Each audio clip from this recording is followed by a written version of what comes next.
अक़वाम मुत्तहिदा से करारदाद पास करा लें, इलेक्शन 8 फरवरी को ही होंगे। बिलावल भुट्टो का दो टोक ऐलान। लाहौर में गुफ्तगू करते हुए कहा कि चीफ जस्टिस कह चुके हैं 8 फरवरी पत्थर पर लकीर है, कदम बढ़ाएं काजी साहब, हम आपके साथ हैं। पीपल्स पार्टी बराबरी की सियासत पर यकीन रखती है। बिलावल ने कहा लाहौर की तकदीर बदलेंगे।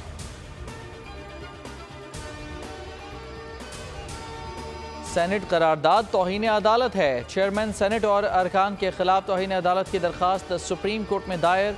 वकील इश्तियाक अहमद मिर्जा ने दरख्वास्त में मौक़िफ़ अपनाया कि इलेक्शन वक्त पर न होना आइन की खिलाफ वर्जी है। सेनेट में करारदाद पास करना तौहीन अदालत के ज़ुमरे में आता है। चेयरमैन सेनेट और अरकान के खिलाफ तौहीन अदालत की कार्रवाई का आगाज़ करने की इस्तदा।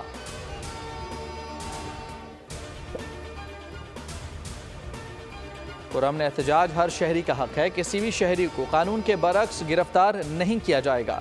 सुप्रीम कोर्ट के रिट ने लापता अफराद और जबरी गुमशुदगियों से मुतालिक केस का तहरीरी हुक्मनामा जारी कर दिया। 5 सफ़ात पर मुश्तमिल तहरीरी हुक्मनामा चीफ जस्टिस काजी फाइज़ ईसा ने तहरीर किया। हुकूमत से किसी भी शहरी को लापता न करने की तहरीरी यकीन दहानी तलब। सुप्रीम कोर्ट ने पुरअमन एहतजाज पर पुलिस को नारवा सलूक से भी रोक दिया।